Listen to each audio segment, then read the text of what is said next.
Ben Israël, v'ikru li teruma, me'et kol ish asher devenu libo, tikru et turumati.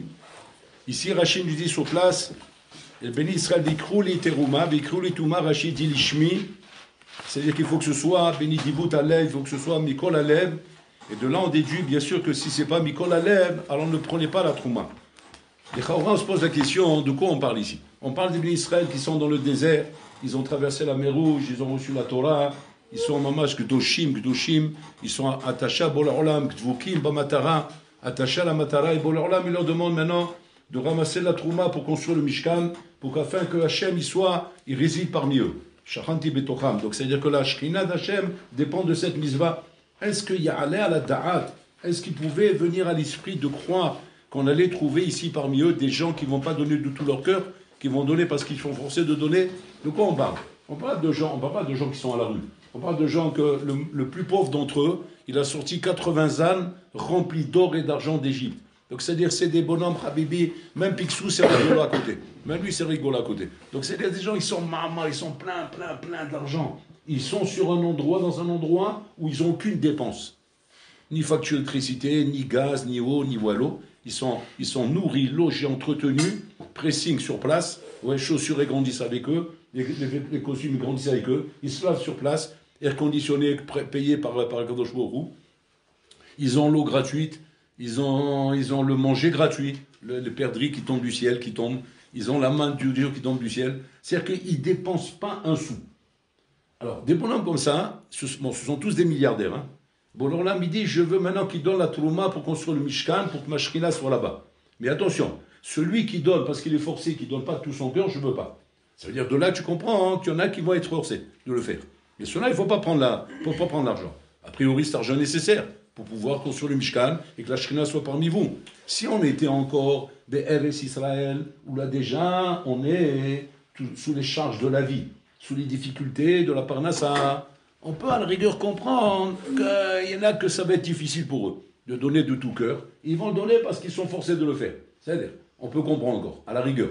Mais ici, Ma'avamina qu'on pourrait se trouver parmi des gens qui ne vont pas donner de tout cœur, ouais, alors que vous n'avez aucun frais, aucune dépense. C'est-à-dire que cet argent, quoi, il vous sert là-bas? Les mains, qu'est-ce que vous allez faire avec cet argent bien, avec autant d'argent dans un matzav, dans le désert, où ce qu'on vous demande, c'est pour les tovatrem, pour que la shrina soit parmi vous. Cette shrina qui n'arrête pas de vous nourrir, de vous loger, de vous donner à manger, de vous donner des tovot et des ignanim, vous le voyez de vos yeux. Comment on peut imaginer que la Torah puisse dire, attention, prends que ceux qui donnent de tout leur cœur, sinon non. C'est ça le balai de sabbat de Kelem, il ramène. Je sais même être que là, on est bégalé, là, nous, dans la Torah, Rabotai, le omek des midot, la profondeur des midot. La profondeur des midot, combien on est loin de comprendre l'effet qu'elles ont sur l'homme. Adke d'écart. Que c'est pas seulement quand l'homme se trouve devant un isayon dans la vie qu'il est confronté à ses midot. C'est vrai, ça c'est le classique. Que quand tu es devant un isayon, tes midot sont, s'agitent. À la makom, elles s'agitent. Mais ici, a priori, on pourrait dire, on n'est pas dans un matzav de Nisayon. A priori, il n'y a rien à se confronter ici. La chose est le pshuta. Et malgré tout, on te dit, attention, les midot, elles sont là. Quel midot, Ravotai? L'attachement et la chemda qu'un homme il a pour l'argent. La chemda que l'homme il a, Ravotai, pas pour l'argent. Pour donner quoi que ce soit qui est à lui. Adam, oev et tatsmo yoter miakol. Un homme, il s'aime à lui-même plus que tout au monde. Et tout ce qui touche et qui relève de l'amour de ce que l'homme il a pour lui-même, de lui demander quoi que ce soit qui viendrait à le pousser à donner quelque chose de lui pour les autres, okay, c'est kaviachol le mettre en confrontation avec l'amour de lui-même. C'est-à-dire que toute chose qui demande à un homme, kaviachol, de lui prendre du temps, de lui prendre de l'argent, de lui prendre des efforts, de lui prendre de l'amour, de lui prendre de l'attention, de lui prendre du respect, c'est-à-dire tout ce qui va consister à demander de l'homme pour l'autre. Tout ce qui va consister de demander de l'homme pour l'autre. Pour l'autre, c'est-à-dire soit Ben Adam la Havero, soit Ben Adam la Makom. L'amour que l'homme il a pour lui-même lui rend difficile la demande qu'on est en train de lui faire.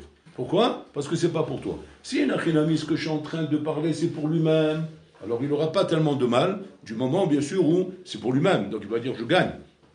J'ai tout à gagner de faire ça. Mais du moment où je lui montre qu'a priori, cette chose-là, elle n'est pas pour toi, elle est pour Hachem, elle est pour un autre, elle est pour ton ami, elle est pour ton entourage, elle est pour des choses qui sont extérieures à toi, tout de suite l'homme il est confronté à une mida qu'on appelle ahavat atzmo, c'est-à-dire l'amour de lui-même, l'égoïsme que l'homme il a, qui est ahavat atzmo, qui est le fait que l'homme il s'aime à lui-même. Il y a kedekar chez Kashem Meod.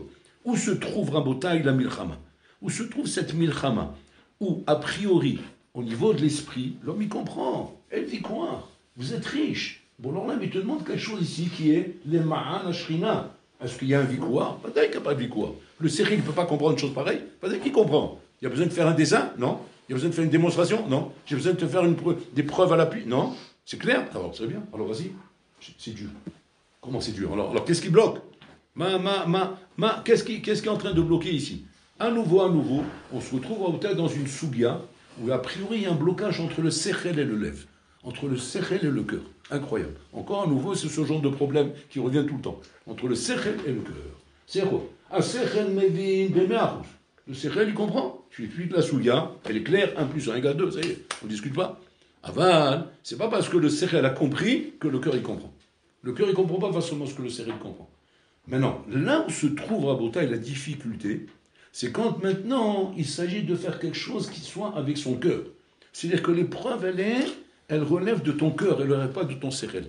Si c'était un acte qui relevait du sechel, pratiquement, toi, Israël est capable de respecter toutes les lois de la Torah. Pratiquement. Du moment où on t'a bien expliqué, on t'a bien fait comprendre, normalement, il n'y a pas tellement de place au vikouar. Au niveau sechel, je parle.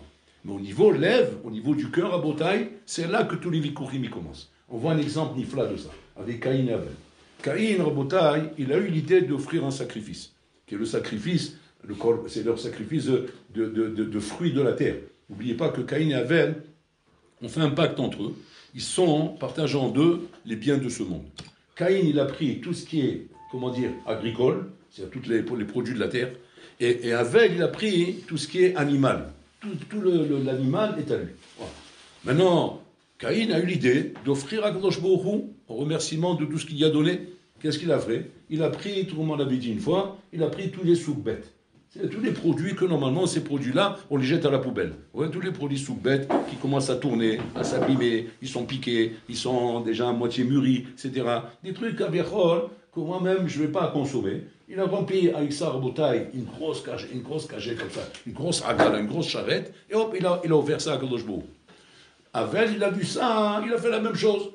La différence avec Avel, c'est que lui, il a pris des animaux, selon les animaux qu'il a pris des animaux de bonne qualité. Il a pris Sougalef. Et pareil, il a rempli une charrette, il a amené ses animaux devant Hachem. Il a mis des agneaux, des chèvres, des trucs, des boucs, toutes sortes d'animaux cachers qu'il a amené à Kadosh Baruch Hu. Il a fait bon. Là-bas, c'est marqué qu'Akadosh Baruch Hu, il a accepté le sacrifice de Havel et pas celui de Caïn. Celui de Havel et pas celui de Caïn. Et là-bas, Caïn, à la Makom, il a tapé Slemen, il a tapé la crise, il a commencé à s'énerver. Comment ça se fait? On n'accepte pas mon sacrifice, alors que moi, c'est moi qui ai innové l'idée de faire le sacrifice. Havel, Sarakol, il n'a fait que me copier. Comment celui qui copie l'autre, on peut lui donner à lui, Bichlal, le kavod, de recevoir son korban, et moi qui ai innové le korban, on ne me donne pas mon kavod, jusqu'à qu'il a compris qu'effectivement, que quoi, comme il a dit à Hachem, que tu n'as pas offert ce qu'il fallait, c'est-à-dire que tu n'as pas offert le Sougalef, ouais, mais que lui, a priori, il n'est pas là-bas, il n'est pas dans Sougalef. C'est quoi le vikouar qu'il y a là-bas? Après, on parle à Botaï, encore une fois, de deux bonhommes qui sont en train de se partager le monde entier. Il n'y a pas de concurrence. Il n'y a pas ni la bourse, ni le chouk, ni Wallo. Ils sont deux bonhommes. Ce sont les deux dans le monde, c'est tout. Caïn et Abel. À qui appartient le monde entier. Le monde entier, c'est tout le globe terrestre leur appartient. On se partage en deux. Tu prends tout ce qui est, produit de la terre, et moi je prends tous les produits animaux. Ça veut dire qu'on est Rabotai, mais d'une richesse infinie. C'est-à-dire le monde entier m'appartient au niveau animal. L'autre, le monde entier lui appartient au niveau agricole. Est-ce que tu peux aller maintenant imaginer que tu as un problème à me donner sous Galef? Ça va te faire mal au ventre de me donner des pommes qui sont belles, ouais, comme tu offriras à toi-même. Tu vas choisir une pomme pour manger maintenant. Tu vas prendre la plus belle. Pourquoi pour moi tu me donnes la plus mauvaise, la plus vilaine? Pourquoi tu fais ça? Cacher l'Adam, Shoev et Tatsmo, de ne pas prendre pour lui la chose et la donner pour l'autre. Cacher l'Adam, Shoev et Tatsmo. D'où vient le problème? Le koshi vient par rapport au lève. Il ne vient pas par rapport au moire. C'est-à-dire que dans l'esprit, c'est comme une stira un peu. C'est Caïn que tu as décidé de donner. Donc ça veut dire que tu donnes les masses, tu es prêt à donner. Alors si tu es prêt à donner, pourquoi tu as un problème de donner sous Galef? Là, il y a comme une stira a priori. C'est-à-dire que tu es arrivé à passer le cap au niveau sérieux de comprendre quoi? Qu'après que j'ai tellement reçu, je dois donner. Il a fait mot. Donc tu as compris que la mida de donner est très importante. Il a fait mot. Alors c'est comme ça, donne bien. Non, c'est voir Nisayon chez la lèvre pour on est bochen rabotaille quelque chose de nifla. Que quoi? Que dans chaque acte, même réfléchi, il y a le cap de ce qu'on appelle le regesh. C'est-à-dire que je fais un acte réfléchi, au niveau de ma réflexion, là que je l'ai compris, il faut le faire. À ce niveau-là, je n'ai pas de problème avec mes midot. La mida dont je parle maintenant, c'est quoi? Avat Asmi. Je n'ai pas de problème avec ma mida de Avat Asmi. C'est que le Sechel Kaviachol n'est pas dérangé par la mida. C'est ce qu'on voit pour l'instant. Le Sechel n'est pas dérangé par la mida. Parce qu'il peut innover quelque chose, effectivement, qui va consister à donner. Ou les Chaora Mamida serait plutôt contre le fait de donner. Mais mon Sechel veut donner. Il a compris quelque chose aussi de très intelligent, de très chacham, l'union de donner, à Bola. Et donc il va le faire. Il a fait mot. Mais quand il va s'agir de passer à l'acte, c'est-à-dire de passer du stade de la marshava au stade du ma'aseh. Ça qui est Hatsoum. C'est-à-dire où se situe le blocage de la mida, pas au stade de la marshava. Marshava chofshi. C'est-à-dire c'est même pas pogea ba marshava. C'est Hatsoum, c'est Hidouch Hatsoum. C'est-à-dire que c'est pas que tu vas dire maintenant, attends, par rapport à la mida, zivgom lecha ba marshava. Parce que, effectivement, quand il y a des choses qui ne vont pas en toi, ça peut être pogea dans ta marshava et t'empêcher de réfléchir convenablement. C'est-à-dire de te déranger dans ta réflexion. On aurait pu imaginer ça. Non, on va de là que non. On voit que non, au niveau marshava, ça ne dérange pas. C'est Hatsoum. C'est que l'homme peut faire abstraction, kaviachol, au niveau de son intellect, de comprendre parfaitement une idée au niveau de la marshava. Même si cette idée, l'echaora, est à l'encontre totale de sa mida. Impressionnant. Chose qu'on n'a jamais pensé, ça pouvait le chocolat. On était toujours persuadé que zivgom va marshava shira. Okay? Non, on voit que non. Tu dis, alors c'est comme ça, c'est nifla. C'est-à-dire que la marshava, kaviachol, est quelque part, comment dire, protégée de tes midot. C'est bien, donc ça veut dire que je peux réfléchir. Je peux arriver à bien réfléchir. Oui, d'accord, tu peux bien réfléchir, mais tu ne pourras pas agir. Parce que agir, c'est déjà un imalev. C'est-à-dire là, tu mets un rêve. C'est-à-dire que tout acte chez un homme, met un rêve et un lève.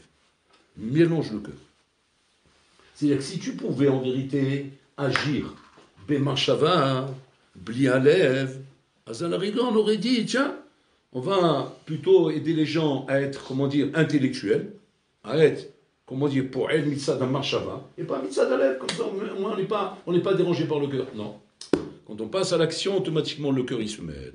Et alors, quand le cœur, il se mêle au niveau de l'action, c'est-à-dire que les midot, elles se mêlent. Parce que les midot, elles agissent, elles sont pogim balev. Elles sont pogim au niveau du maasé par rapport aux lèvres, par rapport aux régachot. C'est les régachot qui sont dérangés par les midot. Et là, à ce moment-là, c'est là qu'à ce moment-là, effectivement, tu vas être obligé, entre la marloquette qu'il y a maintenant entre ta marchava et ton lèvre, de faire un yishuv, tu vas être obligé de faire un estader, il disait. Messader est un stira qui est ici, c'est le vikouak entre le lèvre et le marchava.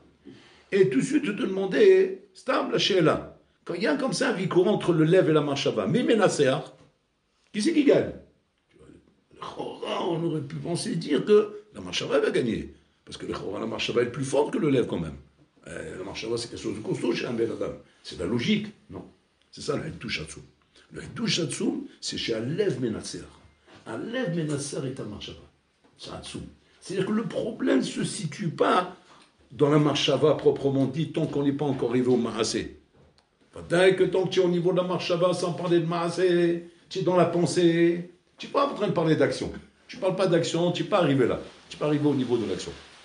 Tu seras capable, c'est ça qui est impressionnant, malgré que ce que tu es en train de développer est à l'encontre totale d'une mida que tu sais que tu as. Par exemple, tu développes une marchava sur la zrizout alors que tu as un aslan chronique. Tu as un aslan chronique. Et tu es en train de développer une marchava sur la zrizout. Tu fais un doctorat, tu présentes un devoir sur la zrizout. Et tu as eu 100 sur 100. Maintenant, le prof, il rigole quand il te donne le devoir, il dit, c'est incroyable, hein. Tu dis, pourquoi vous dites ça? Il dit, parce que je te connais, tu es un feignant chronique. Mais comment tu as pu me faire un devoir pareil? Ça veut dire quoi? Ça veut dire que ça ne dérange pas. Non, ça ne dérange pas. Maintenant, où est-ce que ça va déranger? Quand maintenant, il a qu'un ami, tu vas devoir passer à l'action. Quand tu vas devoir passer à l'action, alors là, Habibi, on va voir une stira minyoubé. Où là, Python, on va se demander, mais où il est passé le bonhomme qu'il y avait là tout à l'heure? Il faut un art. Je comprends pas, il était là. Il m'a fait un devoir 100 sur 100. Maintenant, 0. C'est possible une chose pareille, comme ça, mamage, comme ça. D'où parle Soufim? Comme si tu dis, il y a deux bonhommes qui fonctionnent chez un même bonhomme. Et rien relié d'avoir casé. Ok. Parce que là, tu passes au maasé. Quand tu passes au maasé, qu'est-ce qui se passe? Ton cœur se mêle. Et quand ton cœur se mêle, s'il y a une mida ici qui dérange, au niveau du maasé, là, il va y avoir un vikouar kaviachol, qui va y avoir entre ta marchava et ton maasé. Et là, le chidouche, c'est quoi? C'est la Torah qui nous dévoile ça. C'est que le maasé, c'est-à-dire ton cœur va gagner. Ton cœur, il gagne sur ta marchava. Et à cause de ta mida. Et donc, étant donné qu'il gagne sur ta marchava à cause de ta mida, là se trouve, Rabotai, la sakana des midot. C'est là que se trouve la sakana des midot. Donc, c'est-à-dire comme ça. La sakana des midot n'est pas be'etzem à marchava, où tu peux très bien réfléchir, très très bien. Tu peux faire des exposés, des démonstrations, des raisonnements, des logiques, bien, sans aucun problème, sans aucune bavure, sans aucun problème. Seulement, quand on va te voir agir dans la vie, on va te voir, par exemple, donner des conseils au niveau d'agir dans la vie, là, à ce moment-là, les choses là vont changer. Là, il y aura un problème. C'est ce qu'on voit chez Caïn. Caïn, il a innové le korban, c'est-à-dire l'offrande à Hachem. Donc, il a développé une pensée très haute, qui est d'offrir des offrandes à Hachem. Magnifique, c'est magnifique. Qu'est-ce qui a fait que maintenant que tu as innové une chose aussi belle, aussi grande dans ta tête, et que tu arrives maintenant à masser aussi garoua, aussi médiocre, aussi banal? Comment tu peux faire une chose pareille? Parce que c'est le maasé. Et le maasé, étant donné que maintenant il passe par le cœur, ou le cœur, malheureusement, ici, il est obsturé, il est bloqué par une mida qu'on appelle avatasmi, il est égoïste. Ouais. Alors Caïn, il n'a pas pu passer. Il n'a pas pu passer là-bas. Et qu'est-ce qu'il offre? Sous guillemets, des trucs piqués, alors qu'Avel, il avait cet avantage. Que quoi? Qu'il n'était pas dérangé dans son cœur. Donc, mais là, la marchava, il ne l'avait pas. Regardez un peu le contraste ici à tout. C'est Ravel, par contre, lui, il n'avait pas la marchava. C'est-à-dire qu'il n'a pas l'esprit de Caïn. Il n'est pas doué comme Caïn. Donc, il n'a pas eu cette marchava. Simplement, il s'est dit, tiens, je peux faire comme lui. Donc, en fait, il copie la marchava que tu vois chez Caïn, et il agit. Maintenant, tu vas dire, si je pose la question comme ça, pour Hachem, qu'est-ce qui est plus grand? Le maasé de Caïn ou le maasé de Havel? Tu vas dire, la marchava, elle est grande chez Caïn. On aurait dû quand même lui donner ça à son avantage. Non, bon, alors là, il ne regarde pas ça. Là, Ikar à Midrash, et la maasé. Bon, alors, il me dit, c'est pas le Ikar de ta tête. Ce qui compte, c'est le maasé. Ce qui compte pour moi, c'est l'acte. C'est Hatsum, c'est la douche Hatsum. La chaîne ne tient pas compte de ta marchava.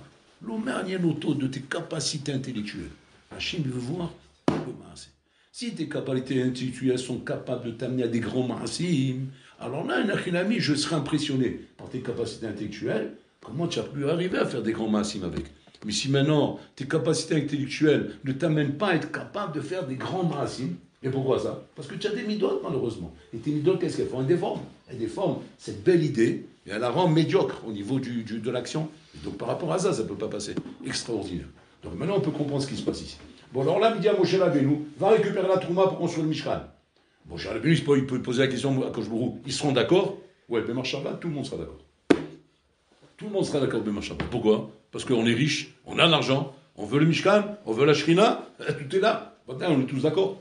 Maintenant, Koshbourou, il dit à Moshe Rabbeinu, mais attention, fais attention, Bikrouli, que ce soit de tout le cœur, chez Daveno Libo, que tout son cœur soit là pour me le donner. Oh, c'est impressionnant. Maintenant, a priori, mon chalabi va se dire, mais c'est Vadaï qui vont tous donner avec leur cœur. Vadaï qui seront tous là. Non, détrompe-toi. Ils ne seront pas forcément tous là. Mais ils sont tous riches. Ils ont de l'argent. Ça veut rien dire. C'est l'envers-clown. Il suffit qu'un homme, il ait une mida, et que cette mida soit à l'encontre du fait de donner.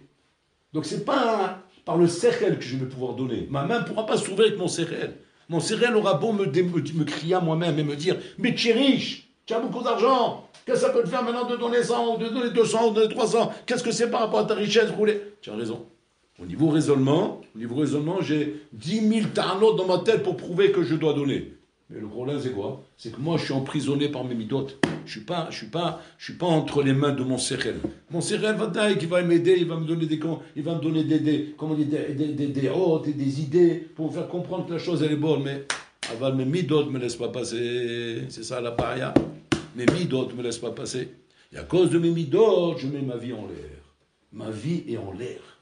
C'est-à-dire, c'est pas simplement un petit décalage où tu vas dire, bon, plus ou moins, mais ça va, on se retrouve dans le compte ou pas? C'est pas on se retrouve dans le compte, c'est zéro. C'est-à-dire, tu te loupes dans ta vie, Haz Shalom. Caïn a loupé sa vie. Il est devenu assassin à cause de ça. Parce que les midot sont Avera, Goret, Avera. D'une mida, il est parti une autre mida. Jusqu'à qu'il à la fin, il a tué l'autre. C'est un vaillant dans le bataille. Comme un homme est en danger à cause de ses midot la honte. Et comme un homme ne peut pas se fier à son sechel. Il va dire, attends, mais si je raisonne bien, ça ne suffit pas pour m'aider dans la vie? Je raisonne bien. J'arrive à bien comprendre les hashkafot. J'arrive bien à comprendre les idées dans la Torah. Je les ai bien dans ma tête. C'est l'Omer Kloum. C'est bien comme base. Mais il faut, Habibi, il faut la forme. Le fond, il est là, mais la forme, elle n'est pas là. Et si la forme, elle n'est pas là, ben c'est la forme qui détermine. Parce que tu as beau avoir tout ce que tu veux au niveau du fond, mais si la forme, Rabotai, n'est pas bonne, eh ben, ça sortira pas beau. C'est pas ce que Hachem demande ici. Et là, maman, c'est le Chidush Hatsoum qu'on voit ici, Rabotai. Combien Adam Chayab les taken talmidot shelo, c'est pas Stam Chassidut, c'est pas Stam la Chassidut, genre si tu peux être Metaken c'est bien, tu peux être Metaken c'est pas grave, c'est juste la Chassidut, c'est juste un truc en plus, vous voulez, c'est pas de la Chassidut dans Rabotai, c'est l'Eikouva, c'est Me'akev ad Kedeka, que maman, que tu pourras avoir, maman, des marchavot tovot et maasim shen menouvan. Maasim mushratim, Rabotai, des maasim noraim, où le bonhomme pourrait être en contraste total entre ce qu'il est dans sa tête et ce qu'il est dans ses actions. Deux mondes différents.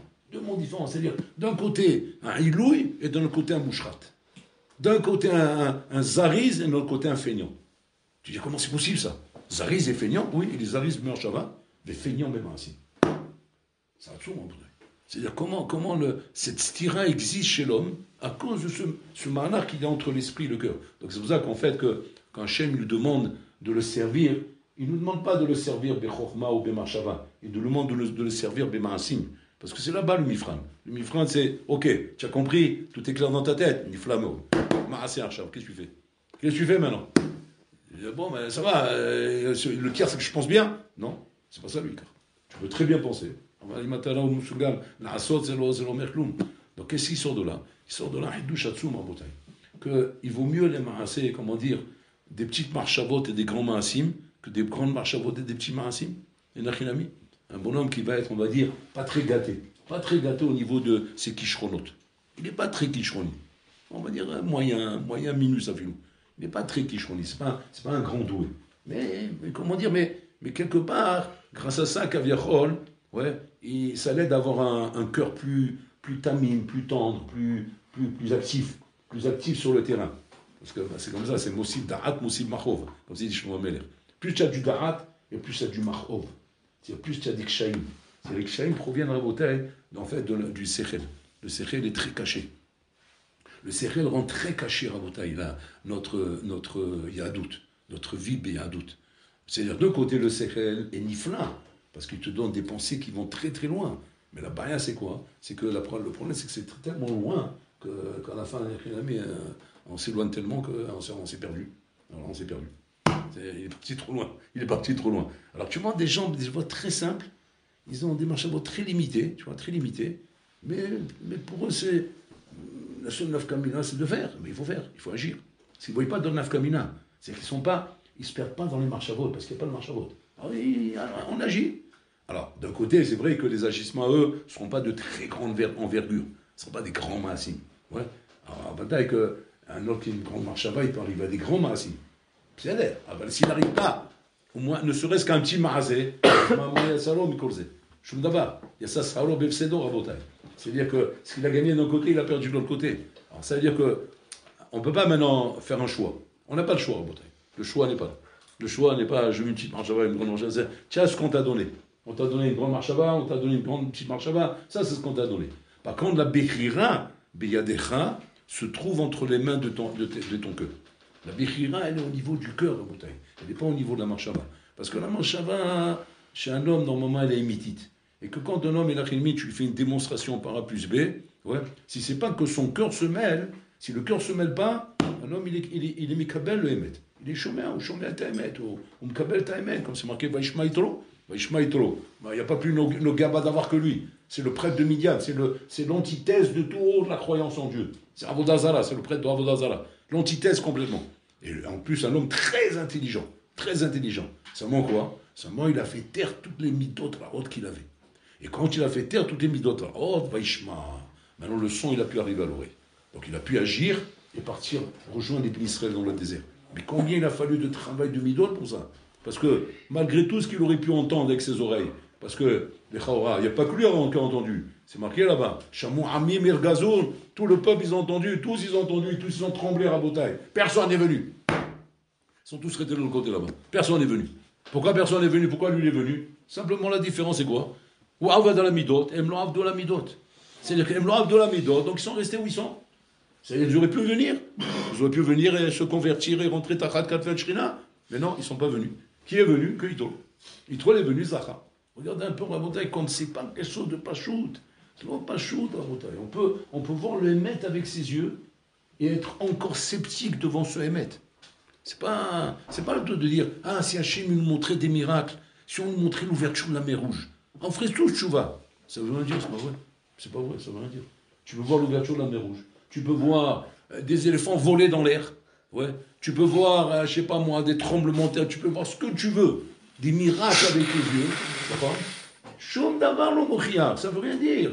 Tu peux rester le même bonhomme. Mais pourquoi? Parce qu'il y a quelque chose qui est beaucoup plus fort que ça. C'est tes midot. Tes midot sont plus fortes que ça. Tu peux imaginer les choses les pires, comme dit Chovot Alevovot là-bas, quand il explique la mitat Hatzlut là-bas. Il dit que le bonhomme, on lui dit, ton rave est arrivé. Il veut te voir. Et lui, il est dans le lit en train de faire le cheshbon. Alors il dit, mais il fait froid. Il dit, non, tu te couvres bien. Il dit, mais il y a peut-être un lion dans la rue. Il dit, on a vérifié, il n'y a pas de lion. Il dit, mais peut-être la porte, elle sera fermée là-bas, du Beth Midrash. Il dit, non, elle est ouverte. Il dit, mais le temps que j'arrive, peut-être il sera parti. Il dit, non, il est là, il t'attend. Mais peut-être qu'il est déjà parti. Il dit, non, voilà, il arrive. Il dit, où il est? Voilà, il est là devant toi. Wow. Et puis il voit son rêve devant lui. Comme ça, il fait la démonstration là. Et alors, je me lève pas, pourquoi? Parce que je suis sous la couette. Donc en fait, tout le cheshbon était faux. C'est-à-dire que la mitzvah du shalom à Botaï peut arriver à contrer le raisonnement le plus logique.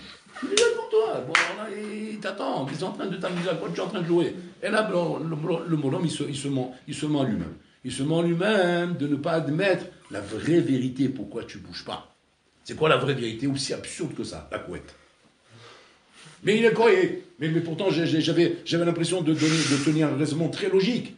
Ouais, le lion, le truc, la neige, la porte fermée, les gnanim. Ouais, c'est ce que tu veux. Sauf pas souk, c'est quoi? C'est la couette. C'est ça le problème. Et ça, c'est la mida. La mida, elle est tellement bien cachée, tellement bien maquillée qu'on la voit. C'est nous explique.